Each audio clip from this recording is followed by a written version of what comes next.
it's Maggie the Irish Gypsy here to bring you your January 2021 general readings. We are looking at the first 2 weeks of January from the 1st through the 15th, and this reading is for the air sign of Gemini, our beloved twins. The very first general readings of a brand new year, which will likely be a better year for most of us, as 2020 has been quite a ride. I am recording these in the last 2 days of December, so I can still wish you a very happy new year, and I hope everyone had a very nice Christmas. So this reading is for Gemini. That's Gemini Sun, Moon, Rising. If your Venus is in Gemini, if you're cross-watching for a Gemini, it's all relevant, but of course will resonate differently for everyone because it's a general reading. So watch all of your signs if you know them for additional insight and perspective. If you find that any of the readings do resonate with you and you'd like to reach out for a personal reading, you can click on the description link below for more contact details. You'll see my email address there, Maggie1McGuire@gmail.com. Please feel free to email me directly. I can usually respond the same day with more information. I do offer a wide variety of readings, and I do readings full time, so I'm pretty diligent at working with everyone's schedules and my own to get those readings set up in as timely a fashion as possible. I do offer a lot of different types of readings, and for yourself or perhaps as a gift for a friend, family, or loved ones.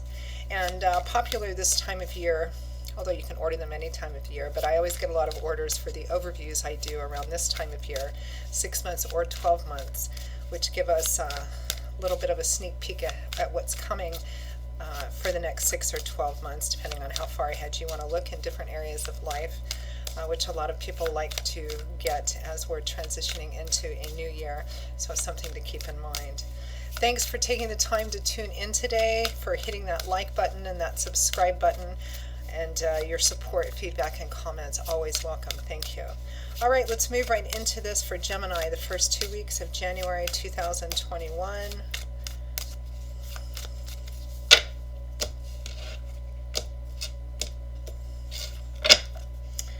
All right, Gemini, we begin with the Nine of Cups, followed by the Nine of Coins,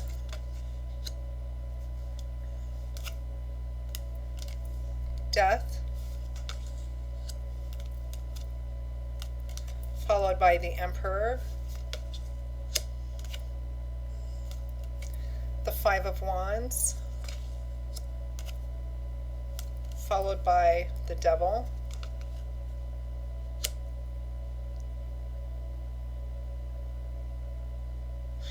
from the bottom of the deck, the overall energy for the first 2 weeks of January is the Three of Wands,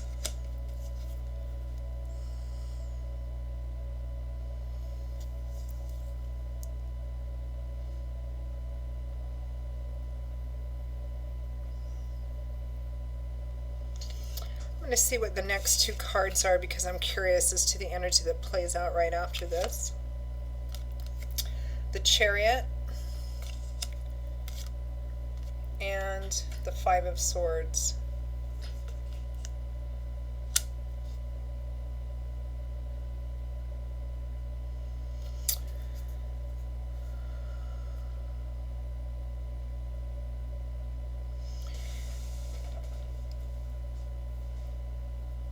Gemini, it feels like you're calling an end to things, to something in your life.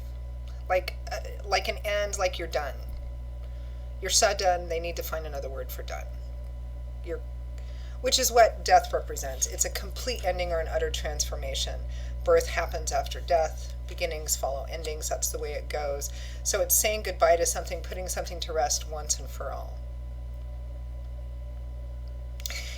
It feels like, and I'm getting this kind of energy from a lot of the signs for the first 2 weeks of January, and this is a pretty traditional time of year to make resolutions and to, try and end the cycles of bad behavior patterns or negative behavior choices to do things differently, to not get involved in toxic relationships, to lose weight, to stop smoking, it's a common time of year to do those things. And it looks like this kind of has that same general feel.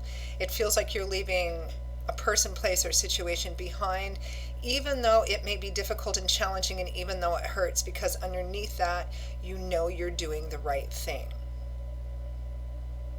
Even though it still hurts or is difficult to do at the time, because you're doing it for your future, which is the overall energy for the first 2 weeks of January, which is the Three of Wands, which represents, even though we're still early on in the path, we're only at a 3 here. This is a card that represents you've put some efforts into something. You may be seeing the efforts of your results paying out, but you're watching this ship come in and you're waiting to see the results of your efforts. It's a card that represents that you have a primary goal, like down the road, some big vision or dream that you have, something that you really want. And of course, there's things that you have to do along the way in order to accomplish that. And the Three of Wands represents that you've done some of those things. You've done a few of those things. You've laid the groundwork, and you're looking towards the future and feeling more optimistic and hopeful about the future. And it feels like a lot of what you're doing is withdrawing from something else and focusing more on yourself and what your wish fulfillment is and your own security. Because we have the Nine of Cups with the Nine of Coins here. The Nine of Cups is wish fulfillment, your cups overflowing, abundance. The Nine of Coins is independence, self-sufficiency. This is about providing, making decisions and taking actions and working hard to provide your own sense of stability and security, financial, material, and emotional. These are the first 2 cards that's coming out. This is what it's focusing on. The next couple of rows of cards speak about, I think, how difficult that process is, even though you know that it's the right thing to do. I mean, we have death, which is endings, laying something to rest once and for all, transformation. With the Emperor, which is all about self-discipline, responsibility, accountability. That's what the Emperor does. He makes the best decision for the greater good. And in order to do that, regardless of what his emotions are, he makes that decision based on what is good and right and proper for not just now, but for the future as well, which requires being responsible, being accountable, being disciplined about that. Not giving up what you want most for what you might want right now. There's a lot of conflict and instability and going back and forth and back and forth and back and forth and back and forth in a really negative, toxic way. The Five of Wands here. Toxic arguments, circular arguments, fighting over the same thing over and over and over again. One-upmanship. Nobody winning, nobody losing, but no clear solution or path to success either. Just keep going around and around and around. And with it is the Devil, which represents, being enslaved. Which really means, whether it's classic addictions or toxic relationships, temptations, vices, something we keep returning to over and over and over again. Either the thing itself that we keep returning to is bad for us, or we're so obsessive about it that it becomes toxic and bad for us. And then at the end, we have the Chariot and the Five of Swords, both which represent victory, but victory in a very difficult battle. The Chariot, when you think about like the chariot races in old Roman or medieval times, this was a very difficult battle with difficult combatants and enemies. The Chariot represents success because you simply refuse to give up. No matter how many times you get knocked down, no matter how many times you get run over, you're focused on your goals, and that's how you reach them. Determination, perseverance, fortitude on a very difficult path. And the Five of Swords is a hard-won victory as well. You can see he's won. The battle is over. He's holding his own sword up. He's gathered up the other weapons, everybody else's ability to hurt him. And he's won. But it doesn't look victorious. The colors are very murky. He's bleeding from a little cut. He looks tired, worn out, exhausted, messed up, dirty. It's a victory. But at the moment, all you want to do is go and heal and recover. That's what this feels like.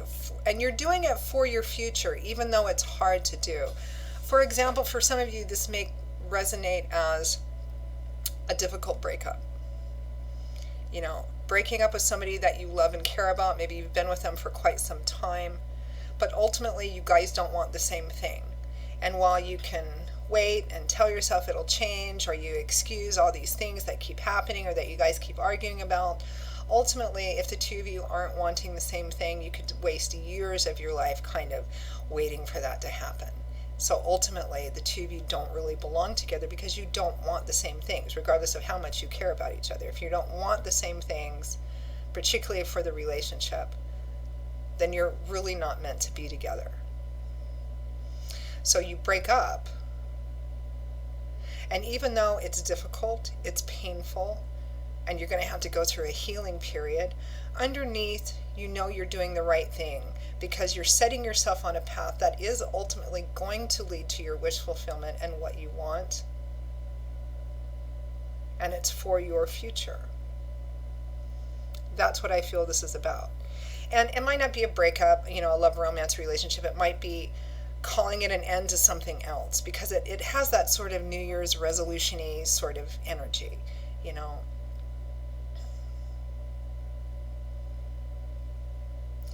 I need to do what's best for my future.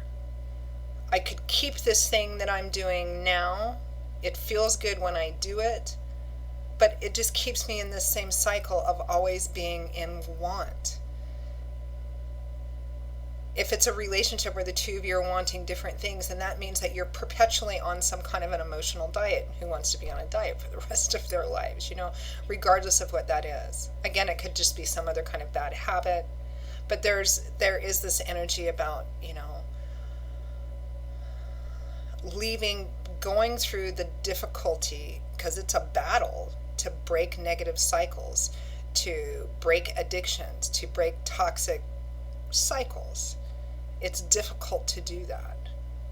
But, and when we succeed in doing it, it's hard, and we fight that, and it hurts sometimes.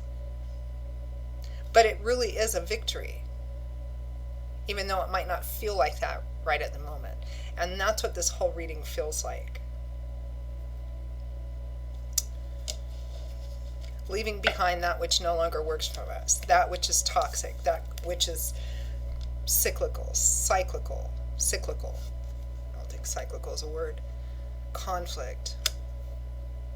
Fighting over the same things, which is what the Five of Wands is. Let's just clarify that Five of Wands.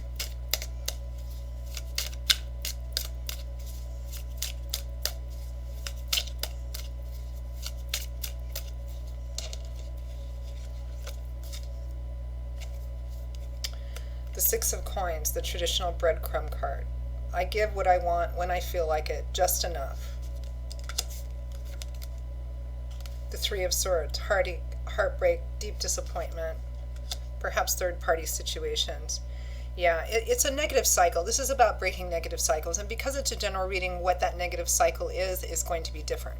It might be literal addictions for some of you, bad habits, bad patterns, staying in a relationship with somebody that even though you love and care about them, it's not ever going to be what you want it to be. What it is going to vary, but that's what this is about, because you're doing it for your future. So let's pull one or two advice or guidance cards for you, Gemini. Any advice or guidance or feedback from Spirit for Gemini for the first 2 weeks of January 2021.